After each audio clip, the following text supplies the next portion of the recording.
Edit point back into the podcast. This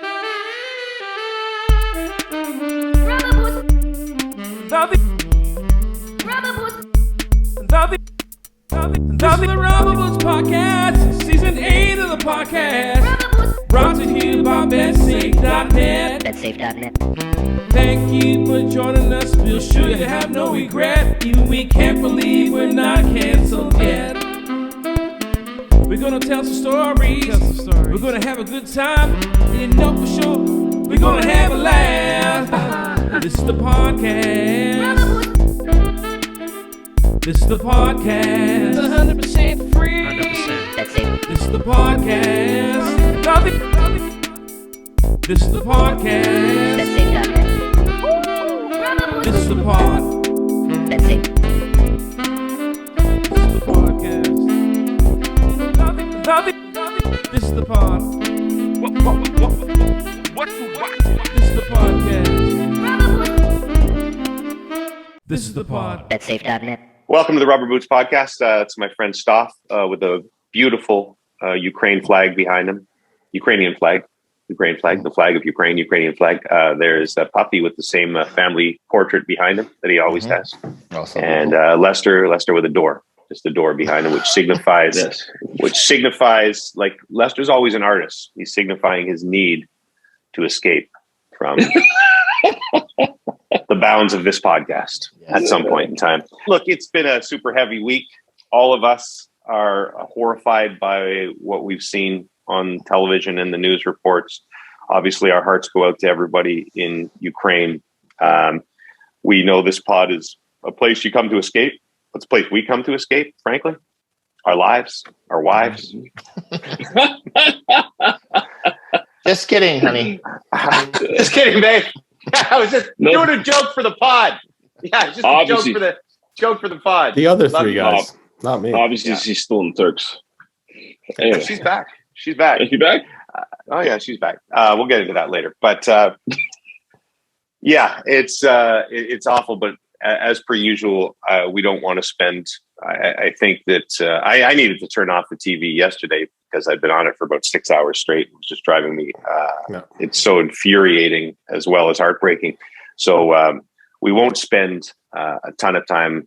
I think our feelings are pretty clear. We have the same anger and horror that everybody else has out there. It did get me thinking, though, in a Rubber Boots kind of way. When you see all these incredibly brave citizens picking up arms, like average folks, I will admit that my mind drifted to the four of us. And how would we do in a war situation? We would, first of all, there's no choice. You can't run, right? Because Puffy, you would contemplate trying to figure a way out, would you not? The medical notes would start flying from Puffy. Puffy would have the wig on and trying to escape from the train. I have the asthma. Got the black lung. But I just don't like, and it doesn't. There's no time for training either. It just seems like they're handing people weapons and saying go for it. And would you, first of all, any of you know how to use a weapon if it was handed to you? Like take off the safety and all that? Have any of you shot weapons before? I could figure it out. I think Stoff would have the best chance. Yes. I thought that from the beginning. Yes. But Stoff, you look like a man who's fired a weapon before. Have you fired a weapon at any time in your life? I cannot deny. So yes, I have fired a weapon. Not in anger, not at a He's human never being fought in ever. anger. Not at a living thing ever. Yes. So In like one of those just shooting cans off of a fence. Yeah. My dad's buddy had like a summer house or something. So now I always see the scenes in the movies, right, where they train the guy to shoot and he shoots the cans off the fence and maybe he misses a couple and then or it's like a teenage boy and then he hits 6 in a row. Yeah. And, I don't think I hit a single one. Like the kickback was massive. Was it a shotgun or and I was like a kid, so I would be so terrified.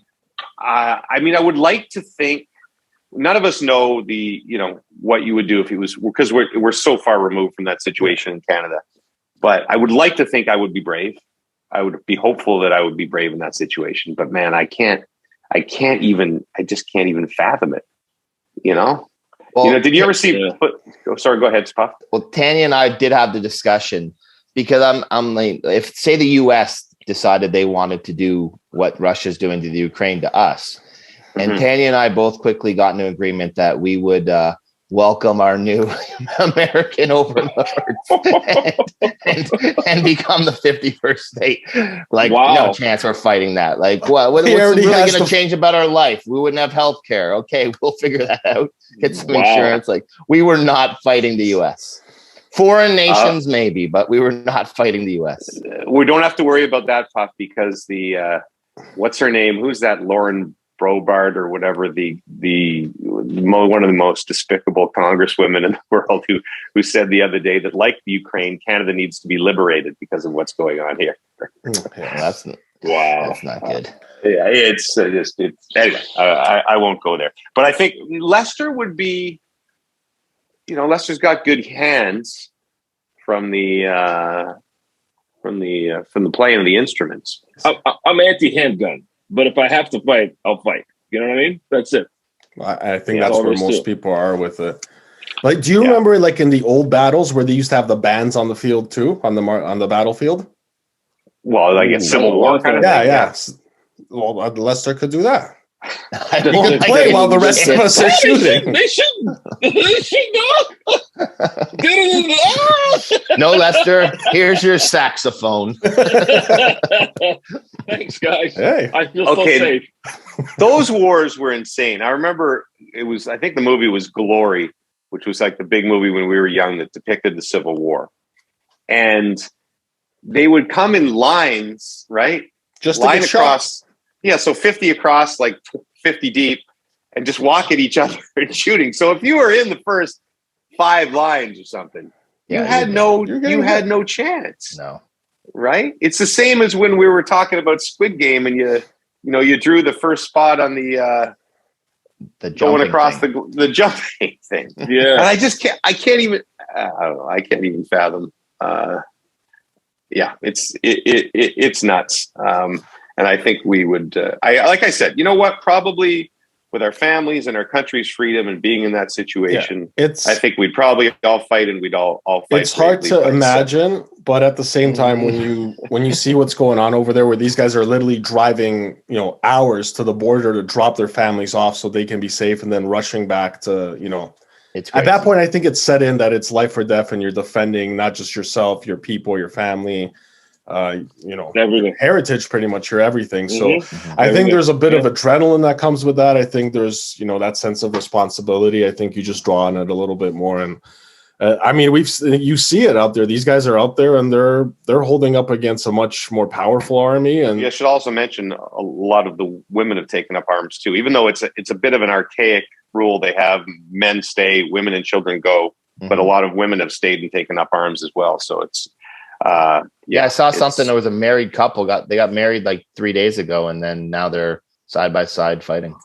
My fear would be I drive Brooksy to the border with the kids, right? Mm-hmm. Well, she'd be like Turks, James. Turks. The airport, you mean?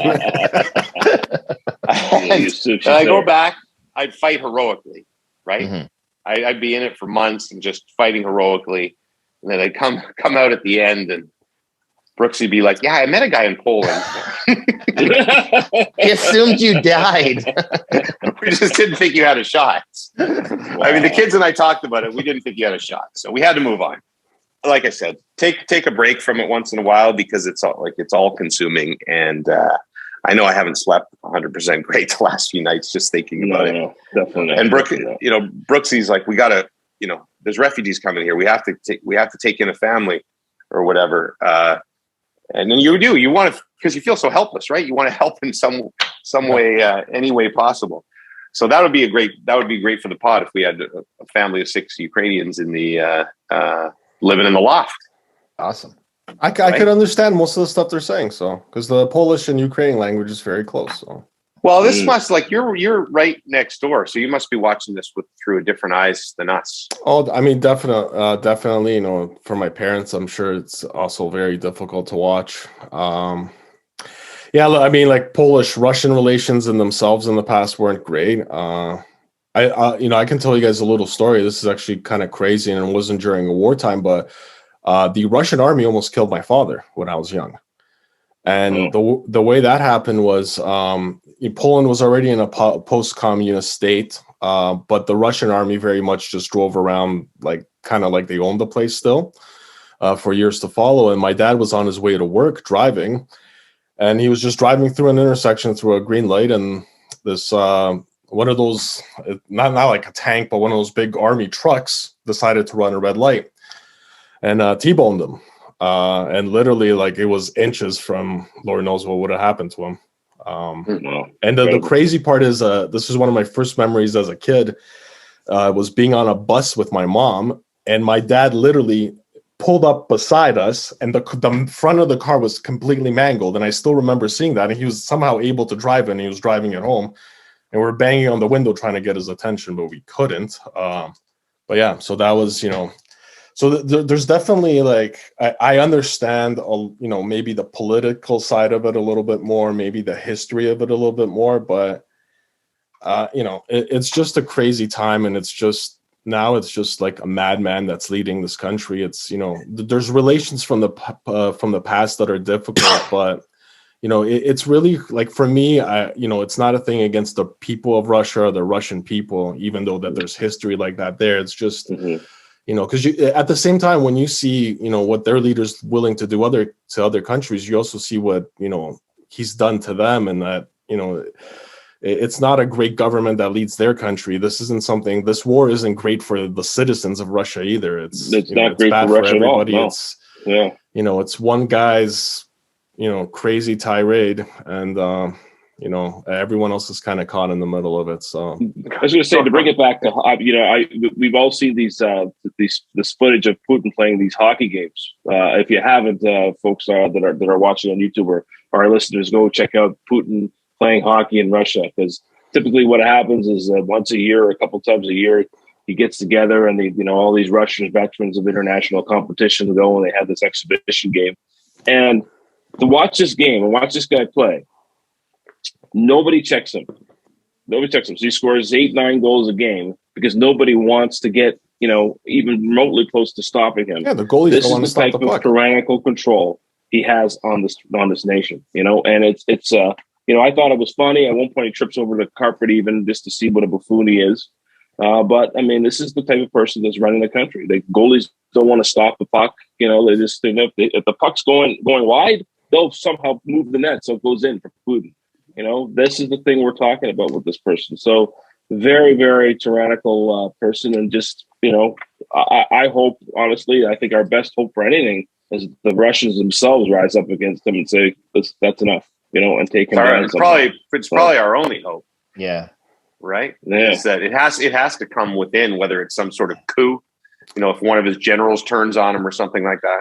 Yeah. Right. Well, I think the whole thing heading into this war, and the reason Putin seemed so desperate to start it, was because within his own country, he is losing a lot of support.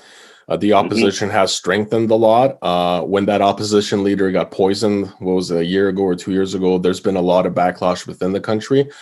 So I think the belief is that he went to invade Ukraine to kind of strengthen his leadership. And also, there's Crimea, there's a part of Ukraine that's sympathetic to, the Russian people. So I think this is kind of a desperate ploy for him to just get more support within Russia by invading another country. So I don't think maybe we might be actually a little bit closer to that than we realize in terms of, the Russian people turning on him. But at the same time, that's a huge undertaking. But to me, it's just how does a madman always get into power like this? We just never seem to learn from history. And if you look at Russia on the map, it's a massive country, and how someone's just able to corrupt all of it it's beyond me. But the only good thing is that his good buddy Donald Trump isn't running the U.S. right now, because it'd be even worse if that was going on. Yeah, very good point. I would not want to see that State of the Union with Trump. That's for sure. No, definitely not. You don't know how bad it is for the the QAnon idiots. I saw something that somebody posted that someone had texted them. It was a QAnon guy, and it was this is all good. Putin is working with us. Ukraine is the home of the deep state now. So Putin and Trump are working together, and this war is just about eliminating the deep state, which is now based in Ukraine. And I'm like, how the fact that people, likely thousands of people, think this way is, to me, the most disturbing thing. Yeah. These are also people who were so patriotic before that they always believed Russia was their enemy. So for them so quickly flip to say that Russia is their savior, it kind of just tells you the legitimacy of their message, I guess. The greatest enemy in our world right now, beyond Putin, is misinformation. And it's just it's unstoppable, and it is. Yeah. Anyway, that's about as heavy as. Speaking of that, on misinformation, we can actually jump to something we teased a week ago or a couple of weeks ago. It was a conspiracy theory, James, you came across. The birds. The birds. Oh, birds not real. Of course, birds aren't real. Birds aren't real. So what did I mentioned it, but we never talked about it on the pod? Yeah, I think we said we teased we couldn't get to it. We were out of time that week, and we teased that we get to it. Yeah, so this was just again, a New York Times podcast, which I plug a lot on here because I listen to it to try to make myself not as stupid. And talking about this is basically the sums up where misinformation is in the world. And basically this really brilliant young, I think he was 22 years old, college student, was sitting on a park bench one day watching some sort of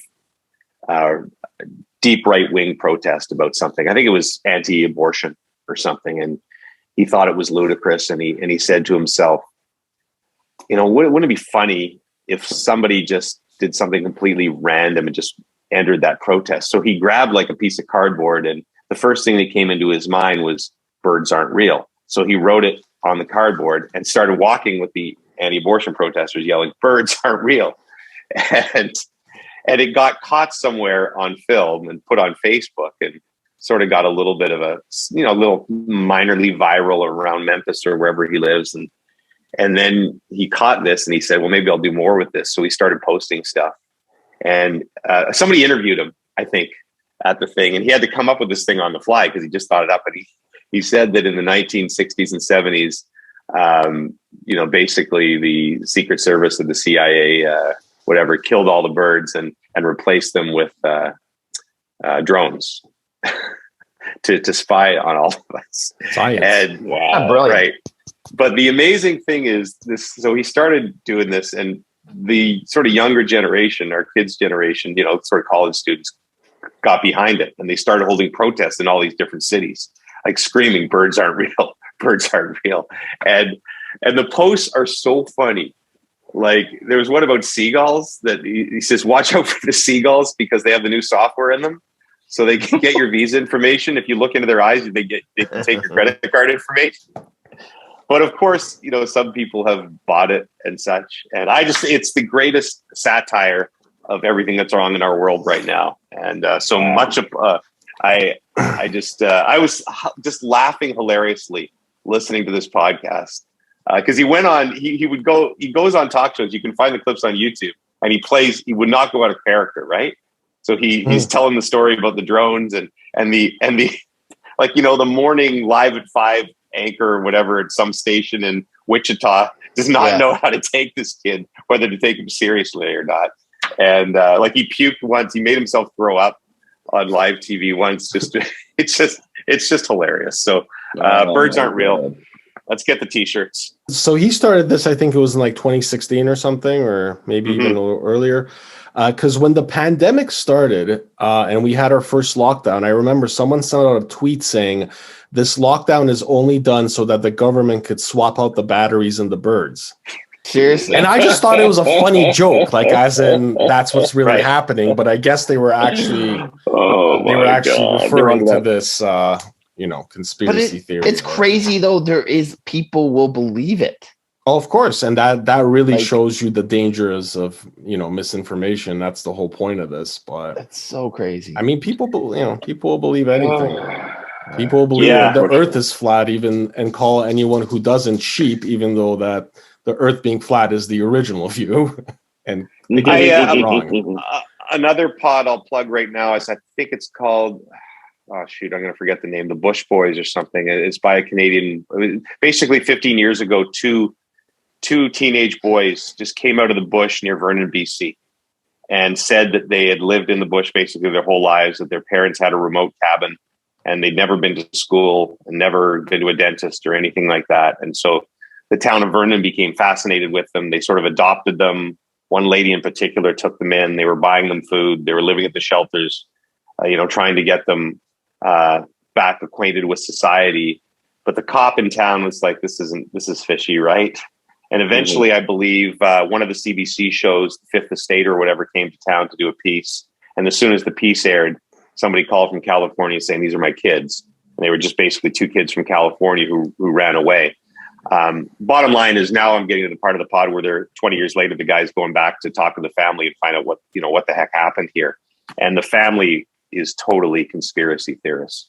Not that it has anything to do with the kids running away, but basically, the mom's like, oh yeah, the Earth is flat, and 911. You don't think that actually happened, do you? That's what she's saying and the interviewer is a really smart guy.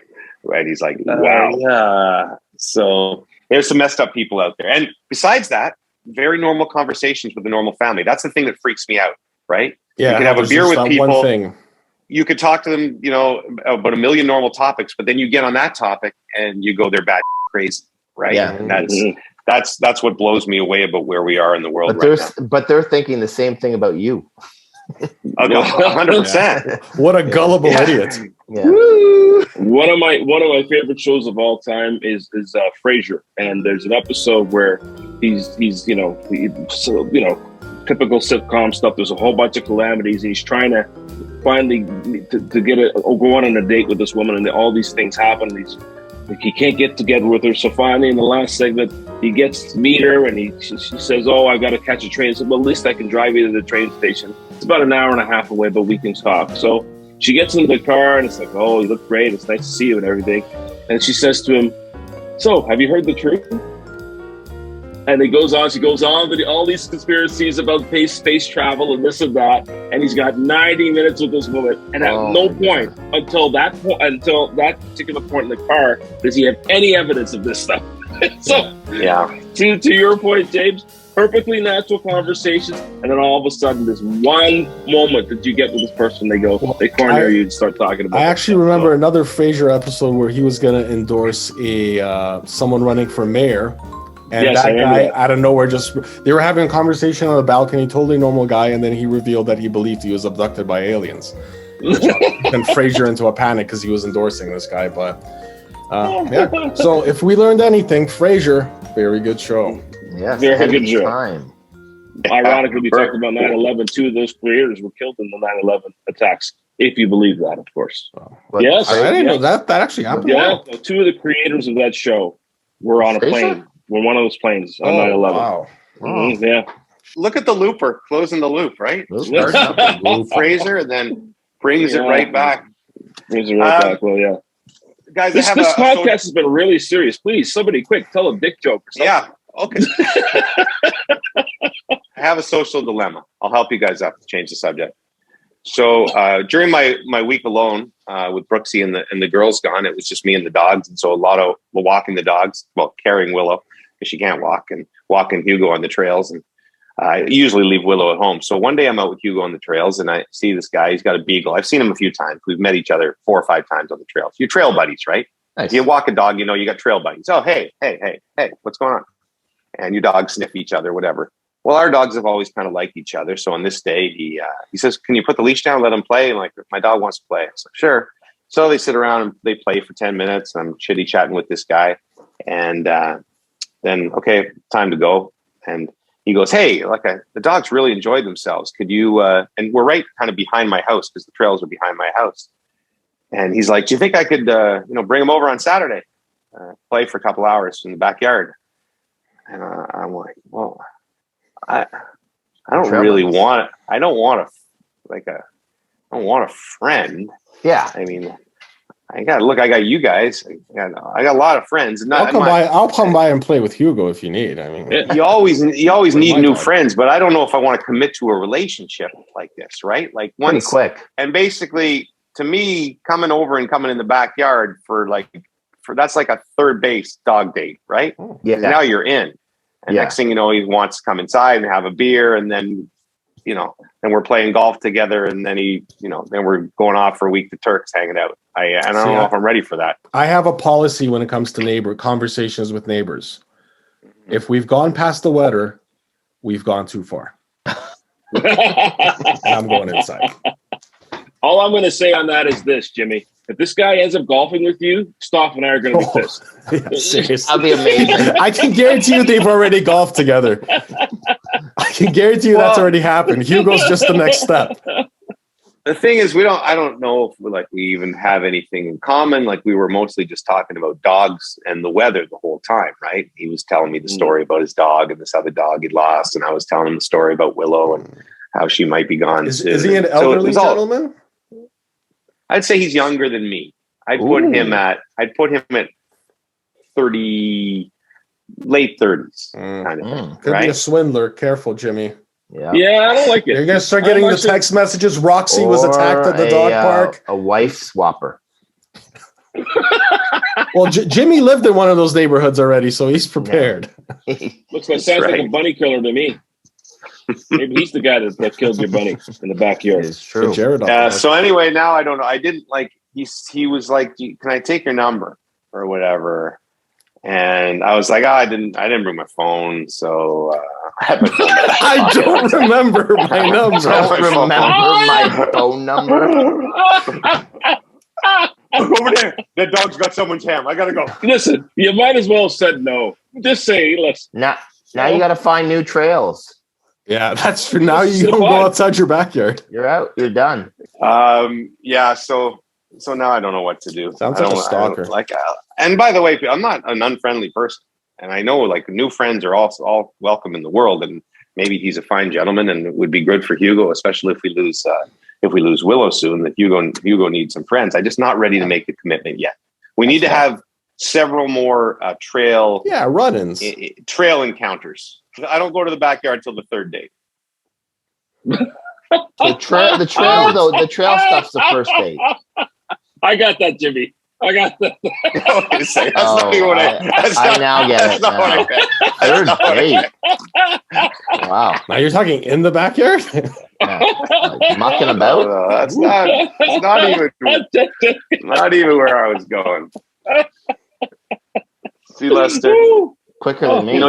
Lester comes across as, the innocent, wholesome musician. But he's the one whose mind always goes in the other places. Come on. For sure. Well, listen, put it this way. I am a musician. I'm around some seedy characters from time to time. Yeah. Also, I work in sports broadcasting. Well, more seedy characters. No, but do you think he knows who you are, though? No, I don't think he does, and probably that's what offended me, right? Because how could you not? That's why you're like, you can't come over. Hello? You've been staring at me now for 10 minutes. Buddy, this sounds like this guy's been he's been studying you. He's been watching you in those trails for a couple of weeks now. Not even his dog. Yeah, exactly. Yeah. Wow. Look, run the dog's ear for a chip, Jimmy. See who the dog really belongs to. What if he didn't let on? What if he didn't let on and he knew me? And he really does know me, but he didn't want a fanboy, and he listens to the pod. And now how horrified he will be right now. And now I feel awful, like I'm a horrible human being. Not at all. You put this guy in the map, he's made it. Yeah, that's true. Or you've exposed his cover. Yeah. This reminds me of the Aurora Stalker. One last thing before we get to Stoff's various segments. Puffy, the TikTok, it's very addictive. I love the TikTok. With Brooksy gone for the week, and I had a rare week when I only had one game, so I was home a lot. And I would get that Apple message at the end of the day that was like, you did 14 hours of screen time today. No, that is not. Jimmy, you can just turn that off, right? But so Puffy, I want you're the TikTok expert. of the group, right? You're that's why we have you on the podcast. All I know is it exists. So I've learned that, like, so if you stop on something for a while, like one time I stopped on, to our previous discussion, some sort of idiot, diehard conspiracy theorist or something, right? Just because sometimes you're so captivated by how dumb somebody is, right? And then that's all I started getting. Yeah. Right. So I was like, well, that's no good. The algorithm. So if you stop on something, then I stopped. I've realized there's a lot of people, Puffy, if you've gone down this rabbit hole, there's a lot of people that like talk about dates. Like a lot of women that talk about first dates and stuff. I must have stopped on one of those. Yeah. Now I get them. That's all that comes up in my feeds now is women telling stories about dates. And I have to admit, they're kind of captivating. I end up listening. What's going to happen? Is she going to like him? Is she not going to like him? How's it going to end? Pretty good. Like, are they older women or younger women? No, younger women, like 25 or something like that, right? And then they always start. They're very enticing. They're smart. They're like, you guys, you are not going to believe what happened last night on this Tinder. And now I'm in. Now I'm roped in. I need to know what happened. See, most of the TikToks I come across are either, there's a lot of the ones what I call recycled ones where everyone's doing like a similar thing. Like they're using the same voiceover with different. I don't see a lot of ones where people are just talking to him. The ones I get mainly are like bits and stuff like that. I get a lot of comedy bits. Yeah, that's kind of, and I think I get a lot of them that way because the way I got on TikTok was from Puffy sending us links in our group chat. So I think what I end up clicking on those, and I essentially end up viewing more similar things to Puffy. And that ends up being your algorithm. A lot of porn, a lot of naked women. That's the plethora of naked women all over the place. Let's try on my new bikinis. The other thing, it's too small. The other thing I've realized is that there's a lot of fake stuff on TikTok where people have tried to make like an outrageous video, and it's so clear that it's set up. A lot of them are cheating videos where people have done like cheating reveals. Yeah, like the Uber driver thing. Yes, did you see that one? Yeah, so it's a young girl, and she's wearing a hoodie, and she's like, she's an Uber driver catching them cheating, and the husband's in the back seat with the girl, and the acting is so bad. Yeah. Like you can, and I'm like, why go to the trouble? Obviously, they've gotten tons of views on it because of an idiot like me who watches the first minute of it. But why go to the trouble of making something that's so? Well, so first and foremost, is she in a rental car? No, she's the one I saw. The husband is the Uber driver, and picks up. Mine is the flip. Wife the flip and the guy she's having. Yeah. And then, mine is the opposite of that. So, but it's clear. It's clearly set up like in the one that I watched because the two people in the back seat are cuddling and such, but their dialogue is so BS, right? And she's got a hoodie on and she's rolling her eyes at the. It's I just don't know why you would go to the trouble. I guess there's money in it. Look, at the end of the day, everybody's trying to go out there and, whether it's OnlyFans or other things, everybody's trying to become this influencer and you know what I mean? And make money. That's what it is, James. That's what it is. I know. So should I start telling like Brooksy and I dating stories or go back to my dating stories and that could be my TikTok thing? So, well, you and Brooksy can just start dating other people and use those stories. I have an old man TikTok question here. Is there a way to fast forward through the videos? Yeah, I think so. That's you can scroll the videos. You can scroll. That's a question. I haven't been able to do it on my app. There is a way. Like Darian showed me the other night, but I couldn't figure it out either. Every time I try to fast forward, it goes to the next video. So that's what happens. Maybe one of our listeners. It goes. Your finger is too old. if perhaps one of our listeners could tell us how to fast forward, confirming this as the oldest podcast. Yeah, you can definitely fast forward it. Do you think Leslie has her own TikTok where she talks about your old dates? That would be amazing. That would be amazing. That would be a great account to follow. Leslie, please do us this favor. Yes. It would be amazing. First date, I took Leslie to Dairy Queen. I asked her it was a textbook place. You could buy textbooks in Ottawa.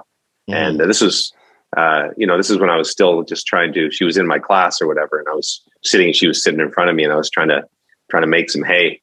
And I said, hey, she was talking about textbooks.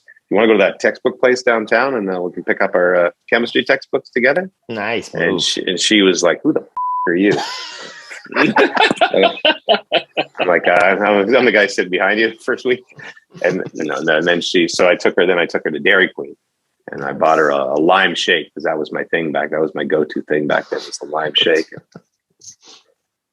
And she didn't start tearing her clothes off at that point. Exactly. No, sex happened soon after. I was in the friend zone for a solid, because she was dating my soccer teammate who was at Lake Superior State. He was a hockey star, and yeah. And I was in high school. Who's the hockey star now? Huh? Yeah. Yeah. Take that, Matt Cote. Oh. I thought you were going to say, take that, Mike Bossy. Mike Bossy. Matt Cote, by the way, he was an awesome guy. So I couldn't even get mad at her, because I think I liked him more than she did. Because Matt Cote was like this hockey star, and then he played soccer with us in the summer, and he never even I played soccer my whole life, and trained all the time. Matt Cote never played soccer, and he came out and he was like the best player on our soccer team. So I was like, I love this guy. And when I find out the girl I love is dating him, I'm like, wow, this is like my dream couple. You guys are amazing. They should be on The Bachelor. And then actually, when I think Matt Cote broke up with her one Christmas, and that's when I was just there to console. I was the rebound guy. Nice. Right. And, but I think when she told me Matt Cote broke up with her, I was as sad as she was. I think I cried. You guys were so perfect together. Give him another chance. Put your head on my shoulder. Anyway, Leslie, how do you remember that name? Because I've said it that many times. Oh yeah, because I beeped her last name like 6 million times. Haunts me in my dreams. What would she call? What would she call you? Would she use your full name as well? Would she call you Jamie Duthie? Duther. Probably Jamie. Yeah, I think she was still she was still my Jamie phase. Jamie face? My Jamie phase. Before the big rebrand. I told you I tried to rebrand as Jake, right? Did I tell you that? What? Jake? No, I don't think you did. Jake Duthie? The thing is, everyone knows kids that did that. Like I had a good friend. He was Dennis, and then all of a sudden he was going by David. Like there's always, everyone knows kids like that. Yeah, in grade school, there's always one at least. Yeah. So I was always James to me, right? But my given name is James. But my mom called me Jamie. And so my friends from when I was younger called me Jamie. And so in high school, I was sort of half James, half Jamie. I would say probably more Jamie. But if I was to meet you, I would always say, "Hi, my name's James." I would never say my name's Jamie, right? Did you not like Jamie? I didn't care really. I didn't care. I didn't love either name, I think, back then. I thought James sounded so too, chauffeurish, whatever, right? Like I used to get that home James line every time I drove somebody home, which everybody thought was the first time they'd heard it and thought it was hilarious. Pretty good line. Yeah, no. And so then when I got into my first broadcasting job, I went to CKCU, the Carleton radio station, and got a job doing the morning news like 2 days a week. And I said, okay, this is my chance for a rebrand. and Jake in the morning. I always loved it. I think probably like Melrose Place was out then, and there was like that cool guy Jake on there. I'm like, I love Jake, and so I'd always loved Jake. I tried to call Jared Jake, and it came down to Jared and Jake, but then Jared, my son, ended up Jared. But anyway, if someone at CKCU had like the old tapes, it'd be like, it's 7:05. Here's the morning news. I'm Jake Duthie. if anyone has those tapes, please do send them to us. And did your boys make fun of you? Well, I don't even think they listened to it. So it never went anywhere. And then I just became James, and that was fine. But there was another guy who went to my high school named Moby, Moby Chudhari, and he also became a sportscaster. And Moby did the sports in the morning when I did the news, and he knew me as Jamie or James, right? Yeah. And so, and Moby was a great guy, but he kind of had this high voice, kind of a voice kind of like this. And I could always remember, I'd be like, "That's the news now for sports. Here's Moby Chudhari," and Moby would go, "Thanks, Jake." And then he'd start laughing every time because he knew that wasn't my name. He'd be like, "Thanks, Jake." I love Moby. Jake, he's awesome. Come on, Jake. Moby was great. Look at his picture. When I think of Jake, I think of Training Day. That final scene. Jake, come on, Jake, give me the money. Jake, give me the money. Come on, Jake, give me the money. Come on. You know what I'm talking about with Training Day? Jake, I need the money. Give me the money, Jake. Give me the money, please, Jake. Give me that money. Yeah. Oh no, I don't remember that part. I don't remember it that well, but I do recall the film. Moby, I think Moby still maybe works for the CBC somewhere. So Moby was a high school buddy, just a salt of the earth guy, and he was the first time I'd ever learned about I think arranged marriages, because Moby was Indian and got in an arranged marriage, and we were all. Moby might have been my age or 1 year younger than me, so we always used to hang out at Stony Mondays. Moby would be at the same table every Friday night when we walked in. "Hey, James, Jake," and Moby would be with his beer. So I remember Moby one time we walked into Stony Mondays, and Moby's like, "Hey, I'm getting married." I'm like, "What?" And it was like an arranged marriage. And Moby was, this really super skinny guy, and I was like, arranged marriage, and then I don't know. I don't know if it was like straight brought over from India or Pakistan, or I'm sorry, my knowledge on arranged marriage is not good, or if it was someone from the community. I can't remember. But he brings her to the bar one night. She was the most drop dead gorgeous woman. I'm like, "Moby, this arranged marriage thing is the greatest thing ever." What a coup! Oh, and I think I haven't been in touch with Moby for several years, but I think they're happily married with kids, as far as I know. And Moby did great. Moby did great in life. Never you mind. I think he switched his name to Joe Jonas. So okay, stop. Let's get to things that I saw on Twitter. You got it, Jake. Freaky pigs, strange chicks, world affairs, polar bears, fake news, nice shoes, big boobs, jack dudes. All of these things and more as I sat on the shitter. Things that I saw on Twitter. We'll start off with this tweet that was sent into us courtesy of Jura Tapiainen, one of our many Finnish fans. I'm sure he's still... Do you think we should just forget English and just... do the pod in Finnish? I think so. We'd do better. I think people would love it. We'd be like we'd get maybe a Spotify Finland, like a Rogan-esque Spotify Finland deal. It'd be sick. We do like an IKEA tour where we perform live shows. That's Sweden, you Swedish, idiot. Yeah. Bitter rivals. Finland would turn on us quickly. I think we just lost a lot of fans. We welcome them with open arms, and then they get the Swedish sponsorship. Not only is that, they're arch rivals too in hockey. It's incredible. That's I'm gonna have fun editing around that one. Oh my god! Regardless, Stoff's gonna try and cut that out because he won't want his mistake. So we got to keep mentioning it. So he exactly. It's too laborious to take out. I'm gonna put it on one of you three. You wait to see what I do in editing. Oh That's gonna be awesome. All right, Yura sent us in a ad for a HBO show called The Doghouse UK. So I guess this is only in the UK for now, but you guys have seen the picture now, the poster. Yes. Mm-hmm. That dog looks very, very familiar, James. Very familiar. So now that we heard the beginning of this podcast, do you think, because this dog looks a lot like Hugo if it isn't actually Hugo, that guy who's trying to get into your backyard, Jimmy, do you think he sees the star potential in Hugo and now sees the dollar bills? Well, Hugo gets a ridiculous amount of love from people on the trails. And I feel like saying sometimes you should try to live with this thing, 24/7, because they're all like, "Oh my God!" Like he does have movie star. He should have been named Jake. He's everybody loves Hugo, and that picture is like a dead ringer for Hugo. Now, do all gray French bulldogs kind of look alike?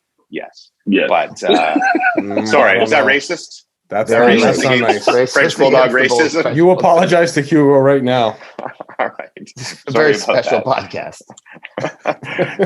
But they do to an extent. So, but yeah, that's a dead ringer for Hugo. I think that someone has ripped me off, and I think you're right that someone is going to, if not dog. Remember, Lady Gaga's dogs that got dog napped were they were French bulldogs, right? Really? So I didn't know that's what this guy's long game is.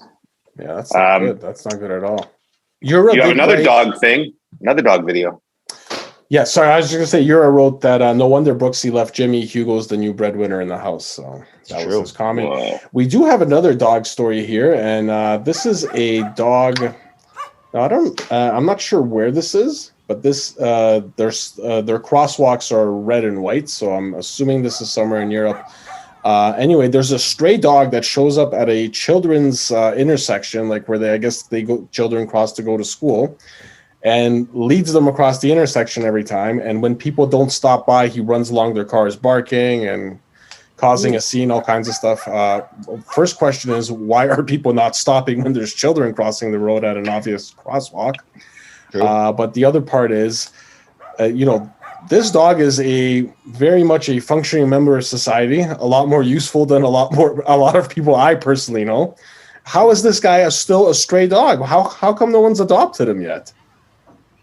It's a good point. Unless maybe he doesn't want to be. He doesn't want to be adopted. Oh, he's like a lone wolf. Like the littlest hobo. Yeah.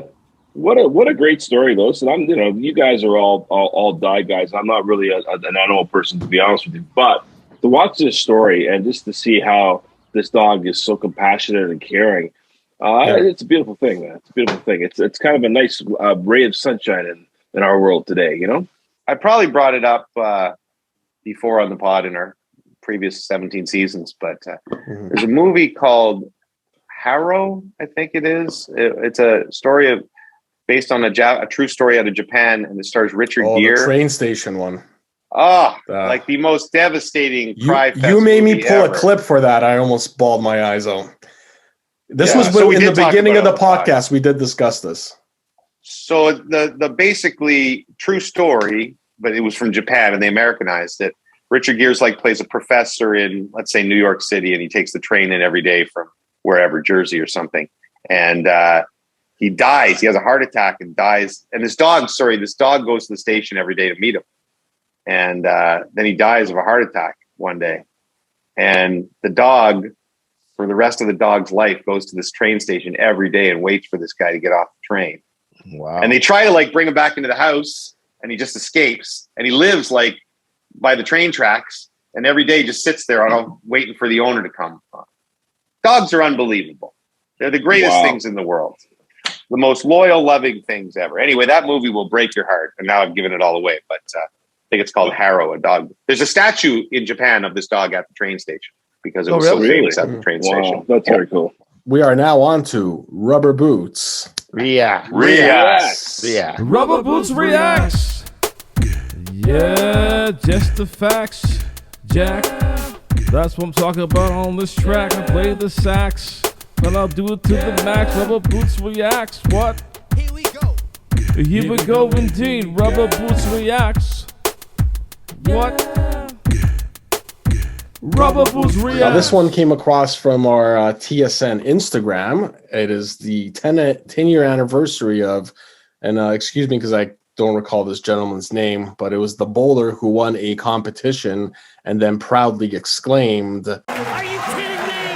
That's right. Who do you think you are? I am. Pete Weber. Pete Weber, one of the greatest sound bites in sports history, in my opinion. So I was going to ask you guys what you think the greatest sound bite is. Obviously, this is so awesome because he obviously meant to say something else, but just got so caught up in the moment, said something pretty much nonsensical. It didn't make any sense. Didn't make any sense to him. But had he fired that off as, I guess, who do you think you are? I'm the best or something or whatever is he actually meant to say. Do you think it would have the lasting effect it's had with him saying it wrong? No, because it's bowling. No chance, I say no chance at all. No, not at all. First of all, he has tried to pass it off that in, I don't know if I saw 30 for 30 or some interview years later, that he's trying to say that he did mean to say exactly that, and that it was his way of saying that, right? And he tried to like give this long, eloquent explanation of what he meant and make it sound profound, when you're 100% right, Stoff. He was just lost his mind. But you're right, it's more brilliant this way anyway, because it's just so ludicrous. Yeah, well, right? And how many guys have yelled it? I'm not shocked he wants to hold on to that, because he's probably sold a ton of T-shirts and everything else with that slogan on there. So I'm sure it means a lot to him. Where does this rank to you guys in terms of the greatest sound bites? Like, what do you think is the greatest soundbite in sports? Right up there. Go ahead, Lester. There's two that come to mind immediately. Both ABC. The first one in chronological order is "Down Goes Frazier! Down Goes Frazier!" And the second one, "Do you believe in miracles? Yes!" Al Michaels from the 1980 Miracle on Ice. Those are two in my mind, because I was young at the time. I mean, the first one would have been somewhere in like the early 70s, 74, 75, somewhere around there. And then I believe that was George Foreman versus Frazier. And then, of course, 1980 for Lake Placid. Those are two that come to mind for me. So there's two kind of different categories here, because those are calls, which are you're 100% right. Sound bites. No, they are. They're sound bites, right? And then there's things that people say that we've played it endlessly. And I think we're sort of tainted by the Sports Center top 10 list, which show them over and over again. And they've almost identified what are the best ones in our own brains. Like I guess that's what I say in Brooksy, I use all the time in the house whenever we're in an argument, right? Yeah. So that's up there. I think I judge the list by which ones I use in real life the most often. And for whatever reason, the one that I use the most, and my kids have no idea what I'm talking about, but that's why I love using it, is "I'm a man, I'm 40. Yeah, I love that one. That's the one I love. That's Mike Gundy. Gundy. So the coach has given it to the press about being hard on one of his athletes. Yeah. I think he's going to be 60 soon, Gundy. So. Is he? Yeah, I think so. That's been a while ago, no? Yeah. Kids will be arguing about something. I don't want to go here for dinner. I want to here for dinner. I'm like, let me decide. I'm a man. I'm 40. They just total idiot. But I love it. You know, another one that makes its way around TSN all the time is playoffs. Oh, I mean, that's a classic. Yes, that's a classic as well. You play to win the game. Very play much to win the game, or they are who we thought they were. The Denny Green one. Crown their asses. Yes. One of my personal favorites, however, probably doesn't show Namath in the greatest light, but struggling with his Andrea Kramer interview there. Oh no, he proceeds to hit on her. That was Susie Colbert. Sorry, Susie Colbert. Yes, it was. I want to kiss you. I want to kiss you. Yeah. I could care less about the team struggling. Quite a moment. That's. I guess he's cleaned himself up. It was actually it was sad to the point that where he got to. He was in a bad state. Sports Illustrated back when it was still Sports Illustrated did an unbelievable piece on Namath, and one of the interesting things they said was that, you know, and this is I've always thought this is the most difficult part about being a super famous person, is that everybody wants to talk to you about the same thing, right? And with Namath, it's obviously the Super Bowl win, and so I guess this reporter followed her around for a week, and he said every time somebody came up to him and brought it up, he'd say, "You're giving me goosebumps," which clearly he would not be getting goosebumps. Yeah. That was his way of making them feel special. Mm-hmm. But the reporter is like, he did this 1,000 times, right? And 2 seconds later, he'd be gone. I don't blame him for that, because you got to answer something, and at least it's better than saying get lost to somebody, right? But man, yeah, he was in a bad state for a while. Now he's just doing all those commercials you see on A&E or CNN for infomercials and so on and so forth. But yeah. Speaking of the guys that make you feel good, Jimmy, there was a story you don't want to listen to. Jimmy's gone. He's leaving. He's had enough of this.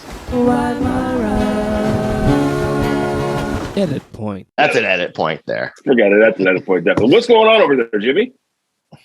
That guy showed up for Hugo. I just wanted time for a play date. What I would have to deal with. What I have to deal with sometimes just for our audience. Oh. He doesn't like the camera. This is what he wants to play. This is what he does. Nice floors, Jimmy. We get this. I'm getting my floors done. Is this him playing? Yeah, this is what we do all day.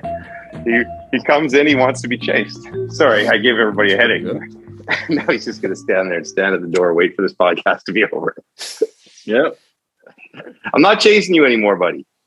There you go. Sorry, a little Hugo interlude. The conversation was getting a little quiet there, so we had to move in. That was very necessary. A little dark. Where were we there? Talking about alcoholism and depression. You took one of my favorite sports clips and made me feel bad about it. So I will pivot to Gretzky at the 2002 Olympics, saying, "Am I hot? Yeah, I'm hot." Yeah, that was a good one. Me and my buddies used to use that out of context all the time. And it was one of our favorite clips. That is good. That was like an early viral for us.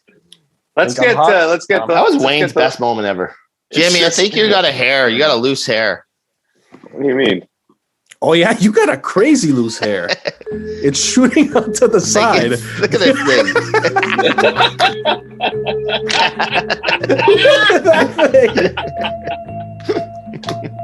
Oh my God. I assumed that it was my dirty screen, so I'm like kind of wiping my screen. I'm like, I think that's actually there.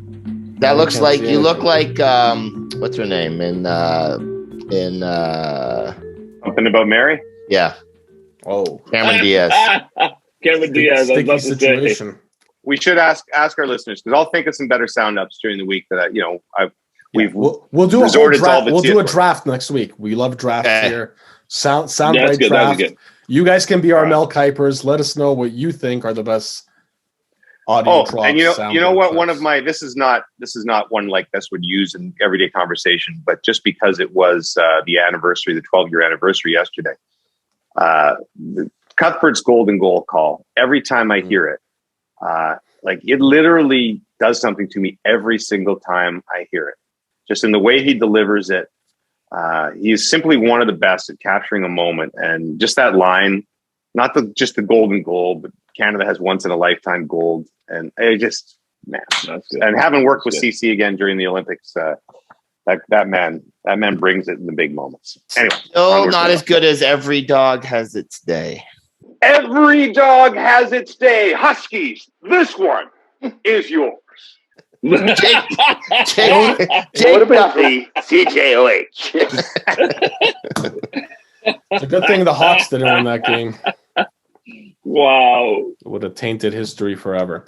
Do you think I would have be more or less successful if my name was way Jake? Less successful? You would not be on television still.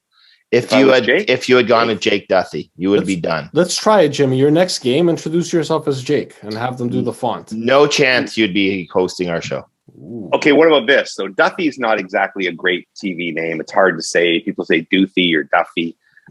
Brooksy's name obviously is Brooks. What if instead of her taking my name, Jake I took Brooks. Her name and I was Jake Brooks? Wow. TSN. Honestly? Wow. Toronto. Seriously? Actually, that's pretty good. Yeah. And that's the story here from Toronto. We'll send it back to JB of the Sports Sense. JB. Jake Brooks Rubber Boots Podcast. Jake Brooks Rubber Boots Podcast. I think you should do the double switch. Switch it now. Yeah, just for like a second career. Jake Brooks back in the day, Leslie would not have been able to keep her hands off it. You should do it for an Ottawa Senators broadcast and see if anyone notices. Going back to your roots. Don't you make fun of our Sens regional games? Is that what you're doing? Hold on. When you say ours, how do you include yourself? You're there about 15% of our broadcast. Hey, Jake's a Tuesday, boy. tonight and Thursday night. Saturday and Sunday, you going to be there, Jake? I don't do a lot of weekends. Jake doesn't work the weekends. You know that. Maybe, if I'd ever gone down to the States, like in the middle of my career, I would have changed to Jake Brooks then, because that would have been a chance for a fresh new identity, right? Mm-hmm. Jake Brooks, NBC, Philadelphia. Nice. Maybe. Not bad. Not bad. Yeah. All right. We got to get to the mailbag. Rubber Boots Podcast. Listen to the mail. Listen to the mail. Podcast. Thank you for listening. Brian Hayden writes in. It was summer 19. Thank you. It was summer 1997. I was a 21-year-old man looking for love. I found it at the top of the speakers at Greystones. Greystones, the establishment Jimmy described last week as a place for 70 plus people to find love. Mm-hmm. Correct? Yeah. This goes on. As I jumped up to dance with her to the Macarena, I realized she would be the one. 25 years later, 2 kids and a ton of memories. We were actually hoping to go to Greystones to celebrate, but alas, we cannot. Oh, wow. This is fascinating because maybe I was wrong about Greystones. Maybe Greystones was originally a very young, hip bar, and only in its latter years did it have a latter year clientele. Might have just been the same people, just always went there, and no people came. Do you think it's possible that Brian Hayden's wife is 106 years old? Also a possibility. The case. Big gilf guy. I'm sure Brian will let us know more details for next week. Teddy Roosevelt, who I did not know was still alive, but apparently is and listens to the podcast, writes Big in, fan. Great to see a curler on the podcast. Nice. Good read. A lot of good feedback to our second Jennifer Jones interview. People are demanding more. People want more curling. The third. I'm sure she would love to do a third deep dive with us. Well, She she will coach us in curling one day, so that's true. That's true. Tim Blizzard writes in, I appreciate all the sight gags you do for me as I watch on here. Since he's one of our many, many YouTube viewers, we encourage you to watch on YouTube. This podcast makes slightly more sense when you see it. So YouTube us up. Greg Lockhart writes in, Puffy either needs to clean his computer camera or considering purchasing a higher definition computer.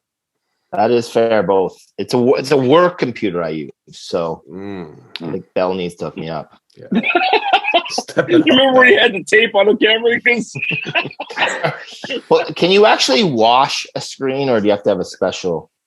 Yeah, you buy that computer spray thing. You can do it. Windex, man. Computer spray. Computer spray. Computer spray. You got bamboozled, bud. You got swindled. Jimmy, how much did you pay for that?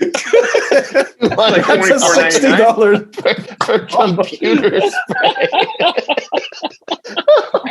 I'm Jake You Brooks. are so My computer's messed up. I used this $60 bottle of computer spray. Special screen cleaner. This one is you peeled that. You know there's a label underneath there. That's just like regular blue water. How many of those bottles are throughout the house, Jimmy? My daughter was grabbing like some Windex the other day to clear a screen. I'm like, whoa, Gracie, don't use that. I got the good stuff. I got the Insignia LCD screen cleaner here. It's got to be special. You're telling me I'm a victim of marketing? Make sure you only use that on LCD screens, Jimmy. You can really damage a plasma with that. Oh, for sure. Hey guys, I'm so sorry. I gotta bounce. I gotta go. I'm sorry, but I'll leave you with this. I had a good time. As did we. We always do. I'll see you guys. See you, Lester. All right, finish off. We're finishing off here. A couple more mail items to get through as Jimmy cleans his screen with his professional. Oh, it does look good. Jimmy, can you bring some of that to work tonight? I might need to borrow some of it. It looked better than you. Will Murray sent us in a article from The Onion, a very reputable newspaper online. However, the headline was, "Man, sure, it's not a big deal that he's betting on sports in dreams now." And I think that was just an obvious reference to Puffy and his love of the gambling. Yes. So, have you ever bet in your dreams, Puffy? Oh, of course, yes. Yeah, the betting has been pretty all-encompassing for me lately. But we're coming up to March Madness, so it's very. How are the kids doing? How are their accounts? Their accounts are quite low. Did you ever have that? Like, did Tanya ever just shut you down with the children and the gambling? No, but she doesn't love it. What she doesn't know can't hurt her. So Brandon Willard writes, "Hey guys, I have a show you can watch for what you watching. Laugh Out Loud Canada on Amazon Prime. 10 of the funniest comedians trying to make each other laugh, and last one standing wins $100,000 for charity. Me and my wife are laughing our asses off. Thanks, Brandon Willard from Ottawa." So I heard that's actually funny. But I think Jay Baruchel's the host, who's he's our buddy, friend of the podcast, has been on the podcast. Like Tom Green's on it. I don't know if he's one of the funniest people. Yeah. Like there's Tom Green and few the guy from Whose Line Is It Anyway? Colin Mockery. Yeah. So, but I have heard it's actually pretty funny. I have seen clips online. I have not watched it yet, but the clips have been pretty funny. So I'll definitely give it a shot. You see, Tom Green, I more than willing to change my mind. Good Ottawa boy, Orleans boy. I think I talked about it on the podcast once before. He kind of gave me the diss in Torino, Italy at the Olympics when he was working for NBC. But when he started, he had the Tom Green show in Ottawa on cable television that I got picked up by MTV or something. That's when he blew up, right? It was good. But he was never funny as a joke teller. He was all sight gags, right? He was one of the original guys who'd have hidden camera and go to the mall and just do something really stupid to get reactions out of people. And he was fantastic at it and a good rapper. Check the OR. Check the OR. Never struck me as like a funny comedian. So I'd have to see. I don't know that Tom Green could make me laugh. Well, the one thing is that I think it's like John LaJoie. He's was on The League. You ever watch The League? Yes. And that's he played the fantasy sports one? Yeah, the fantasy. Stoff, you would love that show. Like, love it. It's so good. Show. And he played the brother of one of the guys, and he was Taco, and he was hilarious in it. So I could see him being funny on it. All right, we'll check it out. Check it out. Thank you, you still want submissions for the favorite episode? Yeah, favorite episodes. We've had a couple this week. So at the end of the season, what we'll do is we'll get the best 4 or 5, and we'll have everybody vote. And, I think this one's got a real shot. Yeah. This one, whatever's left of it will be great, Jake. One last final announcement, and that is the Gold Bar League returns. Wow. This weekend, 2 days from now, Saturday morning. Keep your eyes peeled to our social media feeds. We'll give you a link where you make your picks, and it's going to be a fun, exciting time. There are games this weekend? You mean there are games? Oh, this yes, weekend there will be games this weekend. You will be making picks on. Nice. Oh, all right. Now, did I get kicked out of the Gold Bar League? Yeah. Ooh, well, yeah, technically. I think right now you're in the first up division with Carlo Koyakovo, as AK has risen up to our. So we'll have to figure all that out. Oh, Poppy, you're back in. I'm damn commissioner. You're back in this year, baby. Me and Carlo can do our picks. Fine. Is Ho coming back this year? Oh, Ho will be back. Ho will be back. But your other buddy there, Landon 77. Lyndon is going to be back too. No. What do you mean? Unless he has a new login that I can't recognize his IP address, he is not coming Lyndon's back. He's back, baby. Basically, you'll be making your picks. For each right pick, you'll be getting gold bars. Starting next week, starting next Thursday, we're bringing back our bonus gold bars for coming to the premiere on a Thursday night. So for episode 9, make sure you're there Thursday night. You come in the chat, you say hello, you will get your bonus bar that way. Otherwise, by getting picks correctly, you'll get bonus bars. And we'll have a winner each month that will go to the Platinum League, as well as some overall winners. So, Jimmy, start looking around your house for things you can give away. Grab one of screen cleaner. That is some high quality LCD cleaner. And today, the winner of the Gold Bar League this year will receive a half bottle of Insignia LCD screen cleaner, number one screen cleaner out there. Street value is $500. Gold Bar League this Saturday. What a travesty this entire pod was. Good night, everybody. Alrighty. Frankly, this podcast feels like it ended about 27 minutes ago. Well, you actually left, so you don't know what we're supposed to do.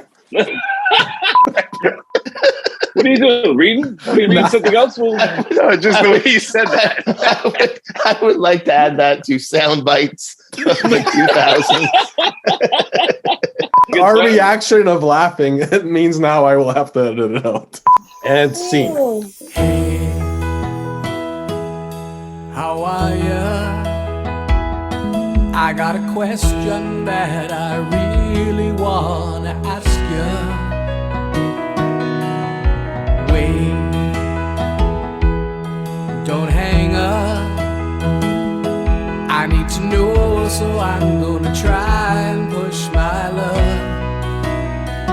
Are you wearing your rubber boots tonight? Are they purple, yellow, green, or black or white? Are you wearing your rubber boots tonight?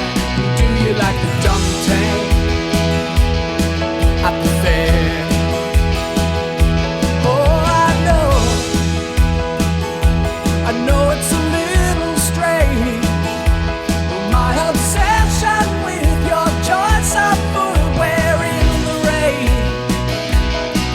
And I know that you're on TV, but I need you to put your boots up on the desk for me. Are you wearing your rubber boots tonight? Are they purple, yellow, green, or black or white? Are you wearing your rubber boots tonight? Do you like the dunk tank or the fair?